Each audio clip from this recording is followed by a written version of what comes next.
हाय students, पहा आपण electric current through conductors हा चॅप्टर सुरू केला होता. yesterday we have finished the theory part of this particular chapter आणि today there is the 10th lecture. आज आपलं 10वं लेक्चर आहे आणि या लेक्चर मध्ये मी लगेच त्याचे प्रॉब्लेम्स पण ओळखून टाकणार आहेत. पहा लक्षात घ्या.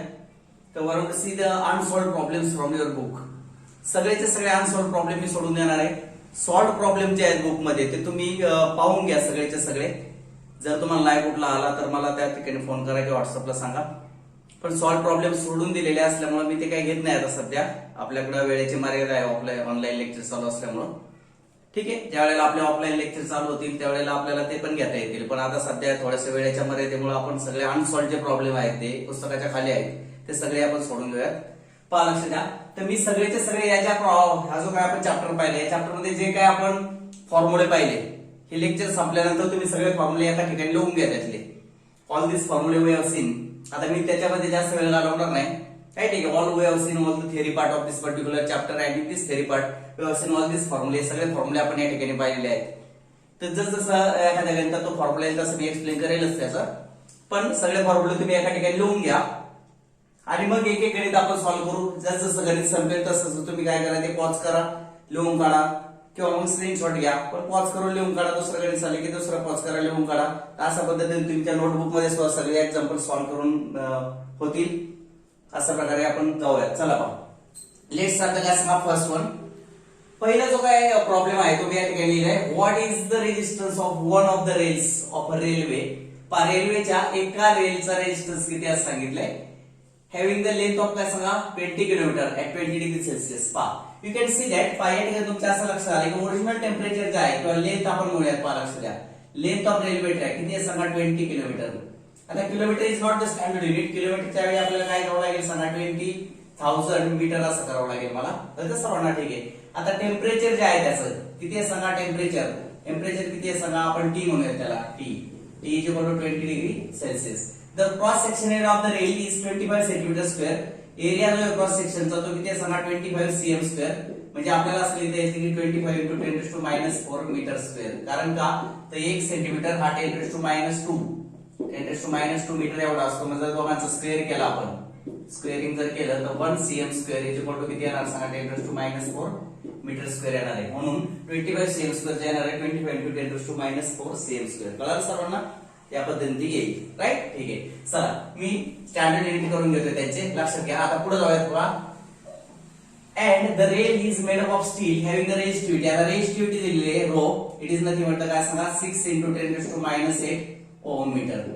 राईट, ठीक आहे. दीज आर द काय सांगा थिंग्स यू आर गिवन. या सगळ्या फिजिकल क्वांटिटीज तुम्हाला दिलेले आहेत आणि you are asked to find out the काय सांगा you are asked to find out what is the resistance of the काय सांगा रेल. तर R is equal to what? This is the question. R is equal to what? This is the question. लक्षात सर्वांच्या.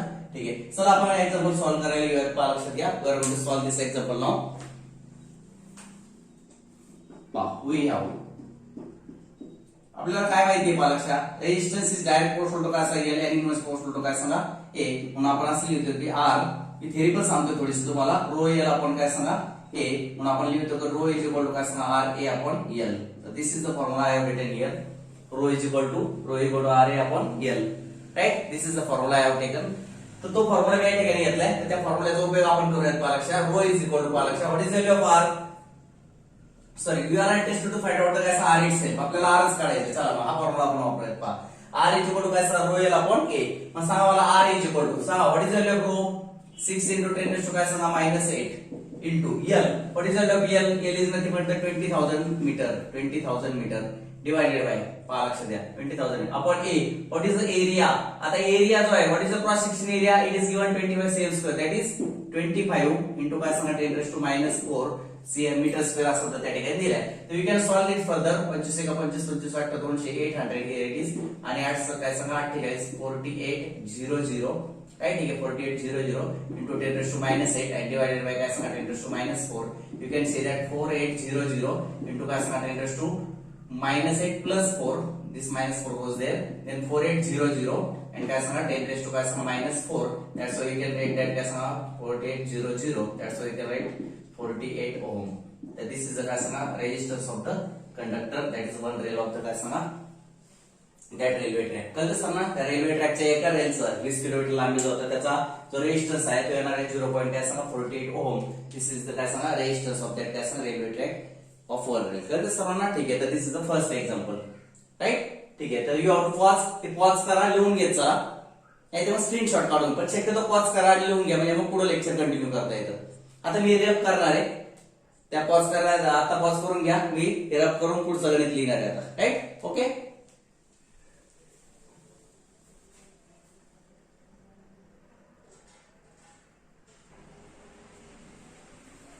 चला पहा. Second example मी draw write केले इथं पहा. A battery after a long use has an EMF of काय सांगा 24 व्होल्ट. एक बॅटरी आहे पहा, तिचा खूप वेळानंतर खूप दिवस त्या बॅटरीला चालू नव्हती गेली आणि त्यानंतर काय केले सांगा 24 व्होल्ट तिचा ईएमएफ दिसला. त्या ठिकाणी मी राईट करतो पहा डाटा जो आहे तो अशा प्रकारे पहा लक्षात. What is the EMF of the battery. EMF ला ई म्हटलं तरी चालतं, एप्सिलॉन म्हटलं तरी चालेल. हा ठीक आहे. एप्सिलॉन इज इक्वल टू काय सांगा 24 व्होल्ट, राईट. ठीक आहे. This is epsilon and internal resistance is 380 ohm. 380 काय सांगा ohm. It is the internal resistance of the battery. Calculate the maximum current drawn from the battery. पहा लक्षात. तर Imax is equal to what? Imax is equal to काय सांगा what? आणि you are asked that can this battery drive starting motor of car. ही जी battery ती starting motor of car चालू करेल का, मोटरला म्हणजे गाडी चालू होईल का बॅटरीवर. कारण खूप दिवस ती बॅटरी वापरत नव्हती. आफ्टर लॉंग यूज खूप दिवसांनी ती वापरत आलेली आहे. आणि तिचं पोटेन्शियल जे होतं ते होतं पहा ईएमएफ होता 24 व्होल्टचा. चला आपण सुरू करूया नाव. आता आपल्याला फॉर्म्युला कोणता वापरायचा आहे, Imax इज इक्वल टू पहा एप्सिलॉन आपण काय सांगा internal resistance. This is the formula here I have written Imax equal to epsilon आपण काय सांगा आर. एप्सिलॉन म्हटलं तरी चालेल, ए म्हटलं तरी चालेल. कळतं सर्वांना, ठीक आहे. ईएमएफ ला एप्सिलॉन शब्द वापरला तरी चालतो. चला मग आता या ठिकाणी किती आहे सांगा 24 व्होल्ट डिवाइडेड बाय काय सांगा 380, राईट. ठीक आहे. तर दिस विल बी द काय सांगा करंट. अशा प्रकारचा करंट या ठिकाणी येऊन जाईल. याचा आन्सर नियर अबाउट जे येते पहा लक्षात. तर ते येते साधारणपणे 24 divided by 380. It is nothing but the 0.0631 0.063 आणि काय सांगा 1 ampere. This will be the काय सांगा आन्सर, राईट. ठीक आहे. ते आन्सर आहे पुस्तकात याचा आन्सर दिले 0.068. इन बुक मध्ये हे जे बुक मध्ये आन्सर आहे त्याचं काय सांगा 0.068. तर साधारणपणे असं आन्सर दिले. आता मे बी हे व्हेरिएशन जे ते नाही यायला पाहिजे, परंतु मे बी हे पुस्तकातलं जे आहे ते आपल्याला लॉक टेबलच्या बुकने जर सोडवलं असेल तर थोडंसं इकडे तिकडे होतं आन्सर, राईट. ठीक आहे. लॉक टेबलचं बुक असतं ते आपल्याला शिकवायला लागतं, त्याच्या आधारे एक्झाम्पल सॉल्व्ह करतात. पण आता आपल्याला ऑनलाईन लेक्चरच्या मर्यादेमुळे लॉक टेबल वगैरे मी अजून शिकवलेलं नाही तुम्हाला. जेव्हा लॉक टेबल शिकवेल तेव्हा लॉक टेबलने आपण काही एक्झाम्पल सॉल्व्ह करणार आहे. त्यामुळे थोडंसं पुस्तकातली उत्तरं आणि आपली उत्तरं, आता मी जी उत्तरं सांगतोय तुम्हाला ती कॅल्क्युलेटरवर सांगतोय, येतं लक्षात. ठीक आहे. हे जे काय आहे ते मी आपण करू शकता ते, पण आपण आता वेळ नाही, आपल्याकडे वेळ जास्त घालवायचा नाही, म्हणून मी काय करतो सध्या याच्यावर सोडवतोय. जेव्हा लॉक टेबल तुम्ही शिकाल त्यावेळेस सगळे एक्झाम्पल्स जे काय आन्सर आहे जे काय कॅल्क्युलेशन आहे ते सगळं तुम्हाला लॉक टेबलने करायचं असतं. तर दिस विल बी काय सांगा एम्पियर. आता प्रश्न झाला पहिला, मग Imax किती येतं पहा. पहिला प्रश्नाचं उत्तर आपलं येऊन गेलं. काय सांगा Imax इज इक्वल किती मॅक्सिमम करंट होणार आहे, 0.063 आणि काय सांगा 1 एम्पियर. दिस विल बी काय सांगा Imax. बरोबर आहे. आता तो प्रश्न दुसरा काय विचारलाय, can this battery drive starting motor of car. ही जी काय बॅटरी आहे लई दिवसांनी खूप दिवसांनी वापरलेली आहे ती, तर ती मोटार कार चालू करू शकते का. तर पहा for starting of petrol car near about पहा पेट्रोल कार जर स्टार्ट करायचे असेल then current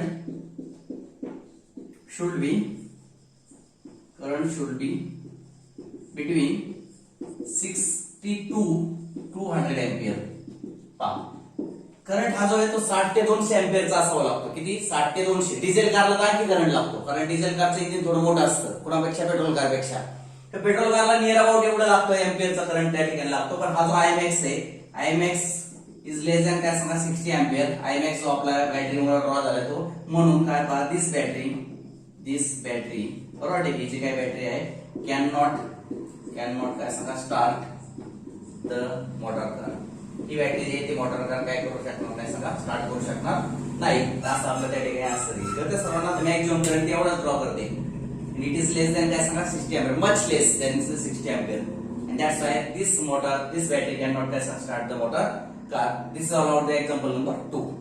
Now I am going to run this one and I am going to write the third example. Okay.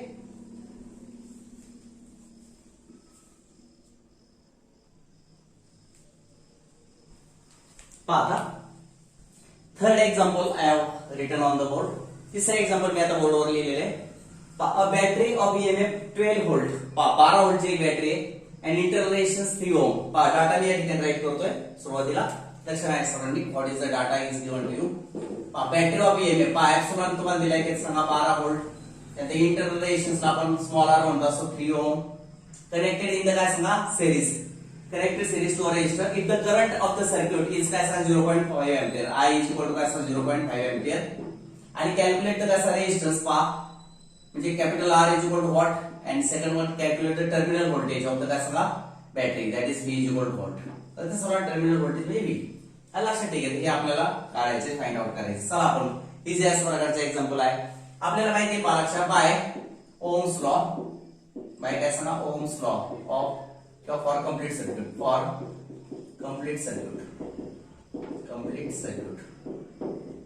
ठीक आहे. काय असतो ओम्स लॉ नीट लक्षात घ्या. सरळ नीट लक्षात घ्या. मी काय सांगतो लक्षात घ्या. I इज इक्वल टू पालकशा एप्सिलॉन आपण काय सांगा R प्लस R. काय ठीक आहे. हे पाय या ठिकाणी मी लिहिलेले हे पाय you can see that E is equal to I into R plus R किंवा मग हाच फिरून असं लिहिला लागत असेल या एप्सिलॉन इक्वल टू काय सांगा I ब्रॅकेट मध्ये काय सांगा R प्लस R एकच येते. तर त्या सर्वांना ठीक आहे. Using this formula we have to find out काय सांगा R. या फॉर्म्युल्याचा उपयोग करून आपल्याला R काढायचा आहे. मग मी काय करतो पालकशा R plus R is equal to काय सांगा एप्सिलॉन अपॉन I. लक्षात ठीक आहे.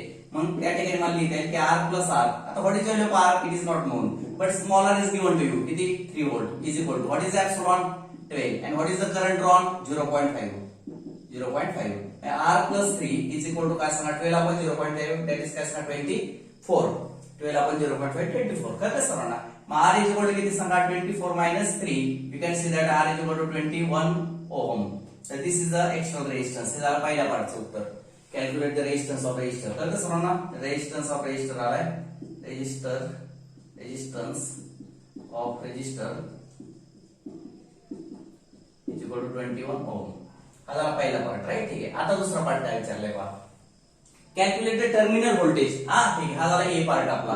आता बी पार्टला मी सुरुवात करतो. नाउ टर्मिनल व्होल्टेज काय करायचं सांगा तुम्हाला टर्मिनल व्होल्टेज.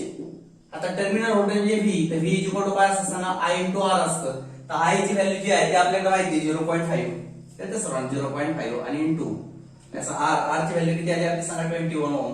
ठीक आहे. 21 च्या हाफ म्हणजे किती आला सांगा 10.5 10.5 व्होल्ट इज काय सांगा terminal voltage. This is the value of काय सांगा टर्मिनल व्होल्टेज. तर this is the answer for the numerical number 3. अरे ठीक आहे. फॉर्म्युले सगळे पाठ करून घ्या. फॉर्म्युले पाठ असतील ते एक्झाम्पल सॉल्व्ह करून न्यूमेरिकल सॉल्व्ह करणं सोपं जातं. थोडा कॉन्फिडन्स पण असतो आपल्याकडे की मला कुठलाही फॉर्म्युला जर विचारला तरी मला माहिती आहे आणि या फॉर्म्युल्यात नाही बसलं तर मी त्या फॉर्म्युल्याने एक्झाम्पल सोडले त्याने नाही सोडलं तर आणखी तिसऱ्याने सोडले. हे जेव्हा कॉन्फिडन्स असतो काय होणार आहे जेव्हा आपल्याकडे फॉर्म्युले सगळे माहिती असतील आपल्याला राईट ना ठीक आहे तेव्हा हे सगळं शक्य असतं. तर फॉर्म्युले सगळे पाठ करून ठेवा. पहिल्यांदा मी काय केलं तुमच्या लक्षात पहिला R विचारला होता ते मी काय केलं Ohm's law for complete circuit साठी वापरला.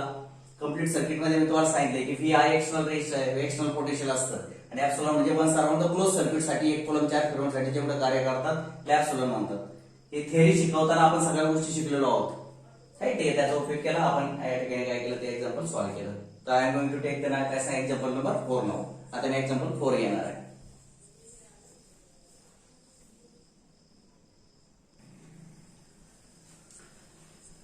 आता fourth example I written on the board. मी चौथ्या एक्झाम्पल बरोबर लिहिले आता. The magnitude of current density in a copper wire is 500 ampere per CM cube.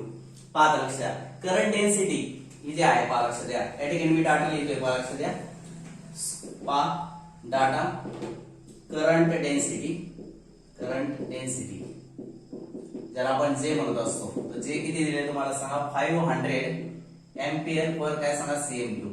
कळतं सर्वांना ठीक आहे. आता ऍक्च्युअली काय आहे सीएम क्यूब जे ते मीटर क्यूब मध्ये करणं गरजेचं आहे आपल्याला. पण मी का नाही करणार कारण मी काय केलं हे जे काय दिलेत ना नंबर ऑफ फ्री इलेक्ट्रॉन्स ते सुद्धा कशात दिले सांगा पर मीटर क्यूबच दिले पर सीएम क्यूब दिले. त्यामुळे ते रेशो घ्यायचा असल्यामुळं मी नाही कन्वर्ट केलं तरी चालणार आहे कारण त्याचा रेशोच घ्यायचा आहे मला. त्यामुळे सेम क्यूब सेम युनिट असल्यामुळे रेशोला चालतं राईट ठीक आहे. म्हणून मी नाही करत ते कन्वर्जन. करायचं असेल तरी तुम्ही करू शकता नाही केलं तरी चालेल आणि करायचंच असेल तर करा पण काय अडचण नाही माझी. ते समजा तुम्हाला करायचं असेल तर असं करू शकता 500 एम्पियर पा. आता हे जे आहे ना पा लक्षात एम्पियर आपण सीएम क्यूब जो आहे ना त्याच्याऐवजी तुम्ही 10⁻⁻6 मीटर क्यूब असं लिहू शकता. काय लिहू शकता 1 सीएम क्यूब इक्वल काय सांगा 10⁻⁻6 मीटर क्यूब असं तुम्हाला लिहिता येईल पाहिजे तर गरजेचं नाहीये ते, करायचं असेल तर करू शकता, नाही केलं तरी चालेल. ठीक आहे, चला जातो पुढं. आता त्या ठिकाणी काय सांगितले पहा लक्षात द्या, पण गरजेचंच नाही, काही नका करू, कारण काय हे पण सेम क्यूब मध्येच दिले, त्यामुळे आपल्याला रेशो घ्यायचा, त्यामुळे नाही केलं तरी चालेल. चला जाऊया पुढं. आता दुसरं काय आहे, number of free electrons per unit काय सांगा व्हॉल्यूम. पहा लक्षात, number of electrons, number of काय सांगा इलेक्ट्रॉन्स पर व्हॉल्यूम, त्याला आपण एन म्हणत असतो. तर त्याची व्हॅल्यू दिली काय सांगा 8.47 इंटू काय सांगा 10⁻22 पर सीएम क्यूब, ही त्याची किंमत दिलेली आहे. तर ते सर्वांना ठीक आहे. तर अशा प्रकारची ही व्हॅल्यू दिलेली आहे. ते calculate the drift velocity. Drift velocity पहा लक्षात, काय विचारले ड्रिफ्ट व्हेलॉसिटी किती, ड्रिफ्ट व्हेलॉसिटी म्हणजे काय VD इक्वल टू व्हॉट, हा प्रश्न आहे. आणि आणखी एक गोष्ट त्या ठिकाणी दिली की चार्ज ऑन इलेक्ट्रॉन जो असतो ते 1.6 इंटू काय सांगा 10⁻19 कोलॉम्ब. तेवढ्या सगळ्या गोष्टी आपल्याला दिलेल्या आहेत. नाव आता आपल्याला सगळ्याला माहिती आहे पालक ड्रिफ्ट व्हेलॉसिटीचा फॉर्म्युला. ड्रिफ्ट व्हेलॉसिटी त्याला आपण VD असं म्हणत असतो, इज इक्वल टू जे आपण काय सांगा NE, जे आपण NE. जे म्हणजे काय करंट डेन्सिटी, म्हणजे काय करंट पर युनिट काय सांगा एरिया. किती आहे करंट पर युनिट एरिया, तर 500 पालक 500 एम्पियर पर काय सांगा CM क्यूब, 500 काय सांगा नाइलिक युनिट. आता ठीक आहे, डिवाइडेड बाय n किती आहे पालक n किती आहे 8.47 इंटू 10⁻22 आणि into E. What is the E, charge on electron किती 1.6 इंटू 10⁻19 1.6 इंटू 10⁻19 कोलॉम्ब. तर सर्वांना येतं लक्षात. ठीक आहे, पहा याचा रेशो घ्यायचा होता, त्यामुळे centimetre cube me as it is ठेवलं, काय नाही प्रॉब्लेम बा.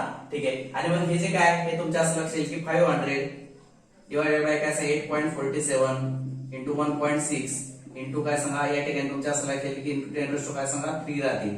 येते लक्षात. ठीक आहे, आन्सर विल कम काय सांगा 500 डिवाइडेड बाय काय सांगा 8.47 इंटू 1.6 इंटू 10⁻³ असं लिहिता येईल तुम्हाला. आणि याचा आन्सर जे येते मी तुम्हाला सांगतो, पहा लक्षात घ्या.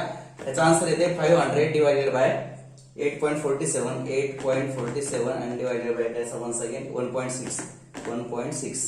Answer will come 36.89. पहा याचा आन्सर येते 36.89 इंटू 10⁻³ काय सांगा -3. आन्सर होईल काय सांगा 0.0368 काय सांगा 9. What is this drift velocity and that's why unit will be काय सांगा मीटर पर सेकंड. तर या ठिकाणी मीटर पर सेकंडच्या ऐवजी तुम्ही सेंटीमीटर पर सेकंड सुद्धा लिहू शकता. तर ते सर्वांना ठीक आहे. तर दिस विल बी काय सांगा आन्सर. तर हे या ठिकाणी काय असणार सांगा आन्सर असणार आहे. लक्षात आलं सर्वांच्या. ठीक आहे, तर दिस काय सांगा मीटर पर सेकंडच येईल त्याचं, कारण की हे युनिट स्टँडर्ड एम्पियर आहे, हे युनिट स्टँडर्ड आहे कॉलम. फक्त सीएम चा मीटर का नाही केलं, कारण ह्याला हे कॅन्सल होणार होतं. तर बाकीचे एस युनिट्स आहे, त्यामुळे मीटर पर सेकंडच राहू द्या, काय अडचण नाही. In this way drift velocity आली आपली काय सांगा drift velocity is equal to, कारण सगळे युनिट याचा युनिट आहेत पारक्षा. फक्त हे काय नाही मी कन्वर्जन केलं, तर मला रेशो घ्यायचा होता, त्यामुळे रेशोला ते कॅन्सलच होणार होतं. 10⁻⁶ चा जो फॅक्टर आहे ना, त्यामुळे ते नाही केलं. त्यामुळे या युनिट मध्येच ते उत्तर आहे तुमचं. तर 0.0360 into 89 metre per second is the drift velocity of that काय सांगा इलेक्ट्रॉन्स, राईट. ठीक आहे, तर this is the example number 4. Now I am going to take the example number 5. आता मी किती एक्झाम्पल घेणार आहे, 5वे एक्झाम्पल घेणार आहे. ओके, प्रत्येक एक्झाम्पल तुम्ही राईट करत चला. पॉज करा, राईट करा, पॉज करा, राईट करा. माझं एक्झाम्पल संपलं की मी काय करतोय, पॉज करतोय व्हिडिओ पॉज करून पुढचे एक्झाम्पल हे लिहून घेतोय, मग परत व्हिडिओ चालू करतोय. हे लक्षात आलं असेल तुमच्या आतापर्यंत, राईट. ठीक आहे, तुम्ही सुद्धा काय करा, एक तुमचं एक्झाम्पल सॉल्व्ह करून झालं, पॉज करा, तुमच्या नोटबुक मध्ये राईट करा, परत पुढचं एक्झाम्पल सुरू करा. ओके, चला मी आता किती येणार आहे 5th example.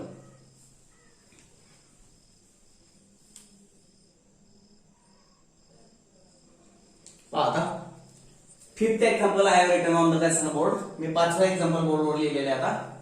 3 resistors 10 Om 20 Om and 30 ओम.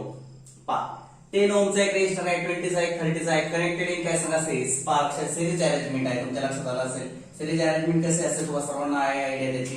इथे लक्षात ठीक आहे. इन दिस वे पहा हिअर इट इज काय सांगा first resistor, here it is काय सांगा first resistor, here it is काय सांगा second resistor, here it is third resistor. These are connected in काय सांगा सिरीज. ठीक आहे, in this way like this one. ठीक आहे, हा जो आहे हा 10 ओमचा आहे, हा 20 ओमचा आहे, हा किती आहे सांगा 30 ओमचा आहे. तर सर्वांना ठीक आहे. या ठिकाणी R1 is equal to 10 ohm, R2 is equal to काय सांगा 20 ओम, R3 इज इक्वल टू काय सांगा 30 ओम. काय ठीक आहे, R1 R2 R3.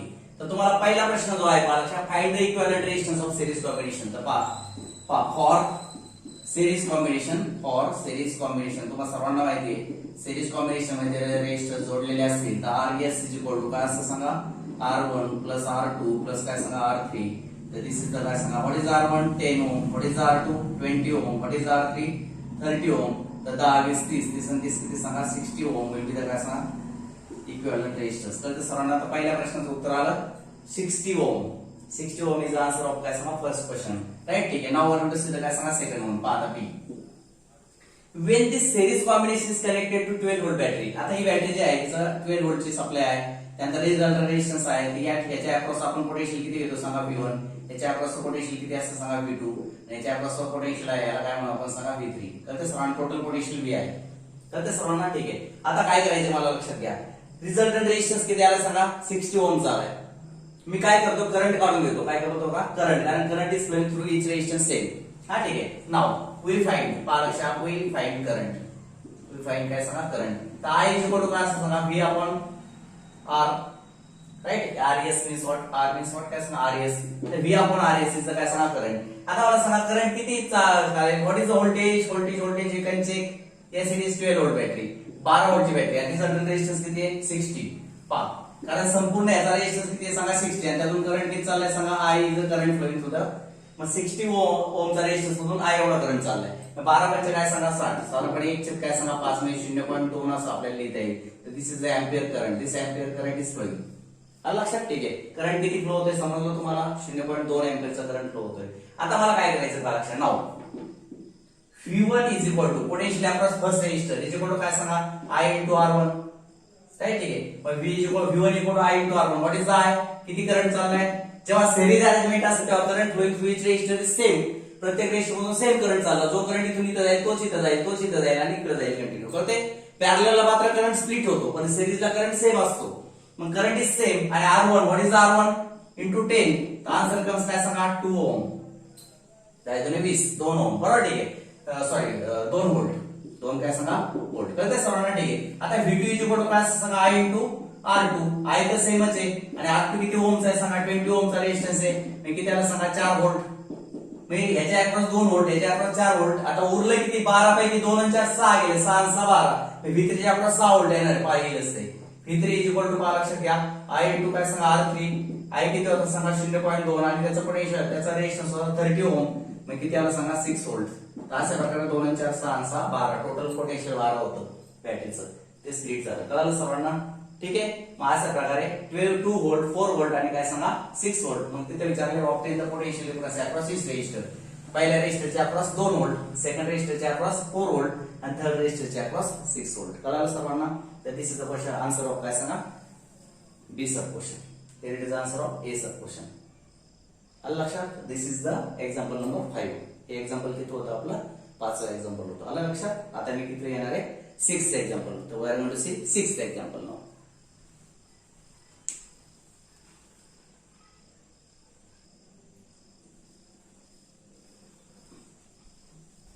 पहा आता 6th एक्झाम्पल मी राईट केले. I have written 6th example on the board. 2 resistors 1 kilo ohm and 2 kilo ohm. पहा 1 किलो ओमचा आणि 2 किलो ओमचा असे दोन रेजिस्टर्स या ठिकाणी पहा 1 किलो ओम आणि 2 kilo ohm are connected in parallel combination. हे कसे जोडले सांगा parallel combination. Find the equivalent resistance of parallel combination. ठीक आहे चला पहा तिसरे एक्झाम्पल राईट. ठीक आहे. I have written this example on the board. काय सांगितले की दोन रेजिस्टन्सेस कसे जोडले पॅरलल कॉम्बिनेशन. हे इज काय सांगा फर्स्ट रेजिस्टन्स राईट. ठीक आहे. अँड हिअर इज काय सांगा सेकंड रेजिस्टन्स. पहा या ठिकाणी असा सेकंड रेजिस्टन्स मी या ठिकाणी घेतो. ठीक आहे. there are the two resistors are joined in parallel combination to the battery of 9 volt. 9 व्होल्टच्या बॅटरीला दोन जोडलेत. या ठिकाणी हा जो आहे पहिला रेजिस्टन्स तो R1 is equal to 1 kilo ohm आणि R2 इज इक्वल टू काय सांगा 2 किलो ओम. आणि बॅटरीचं व्होल्टेज किती आहे सांगा 9 व्होल्टची बॅटरी आहे. Current I is flowing in this direction. Some current goes here, some current goes काय सांगा here. Once again these currents meet each other and the current I flows like this one. right. ठीक आहे. तर अशा प्रकारे current तो flow होईल. तर this is the circuit diagram or figure आपण त्याला म्हणूया. ठीक आहे. पहा या ठिकाणी काय लक्षात आलंय की R1 इज इक्वल टू किती आहे सांगा 1 kilo ohm means what 1000 ohm. Right आहे. What is R2. R2 is काय सांगा 2 kilo ohm. What is mean that 2000 ohm. हे तर लक्षात. ठीक आहे. नंतर पोटेन्शियल जे दिलेले बॅटरीचे किती दिले सांगा 9 व्होल्टचं पोटेन्शियल आहे. तर ते सर्वांना ठीक आहे. I will the current flowing through the. आता पहिला प्रश्न काय when this parallel combination is connected. आता R1 and R2 R parallel. म्हणजे पहिला प्रश्न असा बघा R1 and काय सांगा R2 आर पॅरलल आणि पॅरलल जेव्हा रेजिस्टन्सेस असतात त्यावेळेला देअर काय resultant resistances given by this formula 1/Rp. Series मध्ये असल्यावर डायरेक्ट बेरीज होते, पॅरलल मध्ये असल्यावर रेसिप्रोकलची सम होते. हे लक्षात ठेवा. मग 1/Rp is equal to therefore 1/Rp is equal to काय 1/R1 प्लस 1 काय सांगा R2. आलं लक्षात. ठीक आहे.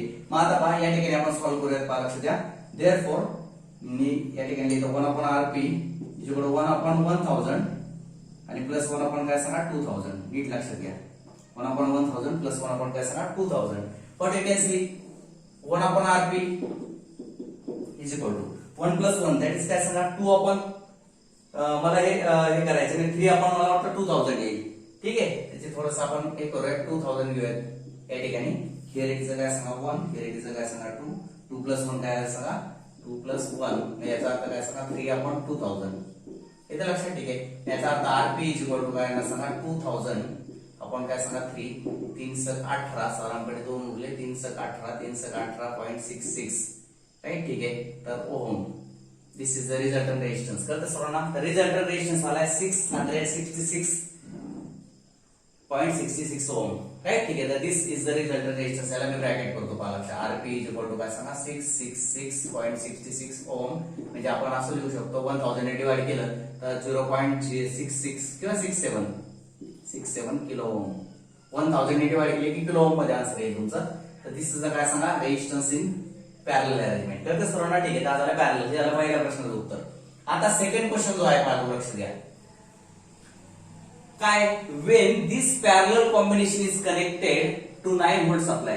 ही जी काही पॅरलल कॉम्बिनेशन आहे ते 9 व्होल्टच्या सप्लायला जोडलेले आहे. हे पहा सप्लाय किती दिले सप्लाय त्याला 9 व्होल्टचा. By neglecting the internal resistance याचा इंटरनल रेजिस्टन्स 0 असं गृहीत धरा. फक्त एक्सटर्नल रेजिस्टन्स सर्किट मध्ये असं गृहीत धरा. तर काय विचारलंय calculate current through each resistor. तर प्रत्येक रेजिस्टर मधून किती करंट जाईल, ह्याच्यातून किती जाईल, ह्याच्यातून किती जाईल ते आपल्याला चेकआउट करायचंय. आता तुमच्या एक लक्षात आलंय का R1 आणि R2 both are connected in the same two terminals A and B. पहा त्यामुळे पोटेन्शियल अक्रॉस R1 आणि पोटेन्शियल अक्रॉस R2 इज काय सांगा सेम. पहा लक्षात. फॉर पॅरलल अरेंजमेंट फॉर काय सांगा parallel arrangement PD across each register is same, that is काय सांगा 9 व्होल्ट. आलं लक्षात. ठीक आहे. देअरफॉर पहा लक्षात करंट थ्रू फर्स्ट रेजिस्टर कसा काढणार तुम्ही करंट इज इक्वल टू काय सांगा V/R1. कारण का V इक्वल टू IR ओहमचा लॉ आहे. ओहमचा लॉ काय सांगतो V equal to IR I equal to काय सांगा V/R. ठीक आहे. मग आता सांगा V what is the V. Current is potential is same 9 volt आणि divided by what is R1 किती 1 किलो ओम. 1 किलो म्हणजे 1000 ओम. मग 1000 काय सांगा ओम. आन्सर कम्स काय सांगा 0.009 आणि काय सांगा एंपियर. तर 0.009 ampere current will flow through the first resistor and या ठिकाणी काय सांगा करंट थ्रू सेकंड रेजिस्टर. आणि सेकंड रेजिस्टर जो आहे पहा लक्षात घ्या त्याला आपण I2 म्हणूयात. इज इक्वल टू V आपण काय सांगा R2. कारण पोटेन्शियल तर सेमच आहे फक्त त्याचा रेजिस्टन्स 2 किलो ओमचा आहे. V किती आहे सांगा 9 व्होल्टची बॅटरी लावली आणि R2 किती आहे सांगा 2000. याचा अर्थ उत्तर येणार 0.0045 एंपियर. तर ते सर्वांना therefore current flowing to the first resistor. पहिल्या रेजिस्टर मधून करंट किती चाललाय सांगा. ह्या रेजिस्टर मधून किती करंट चालला I1 किती आहे 0.009 आणि सेकंड जो आहे पहा लक्षात सेकंड त्यातून किती करंट चाललाय सांगा I2 इक्वल टू 0.0045. आता तुमच्या बुक मध्ये काय झाले पहा टेक्स्ट बुक मध्ये काय केलंय की जे आन्सर आहे माझ्याकडे लास्ट इयरचं बुक आहे त्यात 9 एंपियर आणि 4.5 एंपियर दिले. 9 एंपियर आणि काय सांगा 4.5 एंपियर दिले कुठं टेक्स्ट बुक मध्ये. आता नवीन एडिशन मध्ये ते करेक्ट करून येईल मला पण जुन्या ह्याच्यात दिले. पण त्यात काय केलंय 9 एंपियर कधी येऊ शकतं जर हे 1 किलो ओम घेतलं तर. पण किलो ओम नाही घेता येणार. हे व्होल्टेज आहे म्हटलं हे सुद्धा ओम मध्येच घ्यावं लागेल ना आपल्याला. ओम मध्ये केला 1000 होईल. 1000 आले की 0.009 येईल. पण बुक मध्ये काय केले ते चुकून 9 एंपियर आणि 4.5 एंपियर दिले. It is wrong. ते मे बी पुढच्या एडिशनला बदलून येईल. येते लक्षात. ठीक आहे. त्या लक्षात ठेवा कन्फ्युजन काय करायचे कारण नाहीये. बुक मध्ये जरी ते वेगळं आलं असतं त्याचं कारण मी तुम्हाला सांगितलंय की त्यांनी काय केलं की किलो ओम आहे. मग किलो ओमचं पहिलं तुम्हाला ओम मध्ये कन्वर्ट करावं लागेल ना बिकॉज SI युनिट इज ओम आणि याचं युनिट काय SI व्होल्ट. व्होल्ट आपण ओम इज कॉल्ड एज एंपियर. त्यामुळे हे ओम मध्ये केलं नाहीये त्यांनी. त्यामुळे त्यांचं 9 आणि 0.45 आले. It is quite wrong. तर ते सर्वांना हे आन्सर राईट असणार आहे. तर लक्षात राहू द्या. विदाउट कन्फ्युजन राईट डाऊन दिस ऑल्सो. तर 6 एक्झाम्पल्स आपण आजला पाहिले. उरलेले जे एक्झाम्पल्स आहेत रिमेनिंग एक्झाम्पल्स जे काय असणार आहे ते आपण उद्याच्या लेक्चरला पाहणार आहे. येते लक्षात? ठीक आहे. तर आज हे सगळे 6 एक्झाम्पल तुमच्या नोटबुक मध्ये राईट करून घ्या. हे सगळे फॉर्म्युलेले आहे. एकदा फॉर्म्युल्याकडं पहा, कुठल्या थेरीमध्ये कुठला फॉर्म्युला आलेला आहे. थेरी पहा, थेरी तुम्हाला आठवली पाहिजे, फॉर्म्युला पाहिल्या हे लक्षात. ठीक आहे. सगळे फॉर्म्युले पाठ करून घ्या. कारण फॉर्म्युले पाठ असतील की न्यूमेरिकल्स फार सोपे असतात. पण फॉर्म्युले जर आपले पाठ नसतील तर आपण बॅकफुटवर जातो आणि मग कॉन्फिडन्स एकदा लूज झाला की न्यूमेरिकल्स पण सॉल्व्ह करणं फार अवघड आहे. बऱ्याच मुलांना काय होतं न्यूमेरिकल जमत नाही फिजिक्सचे, कळते सर्वांना. ठीक आहे. पण सिंपल ते न्यूमेरिकल्स आपल्याला जमले पाहिजेत. तर त्यासाठी प्रॅक्टिस करा. सॉल्व्ड एक्झाम्पल्स तुमच्या समोर आहेत त्यांचे बरेचसे. ही पण आहेत. मी अनसॉल्व्ड तुम्हाला एक्झाम्पल सॉल्व्ह करून देतो आता. तर this is the 6th example. Tomorrow we will see the remaining examples. तर उद्या आपण उरलेले एक्झाम्पल्स पाहू. ओके.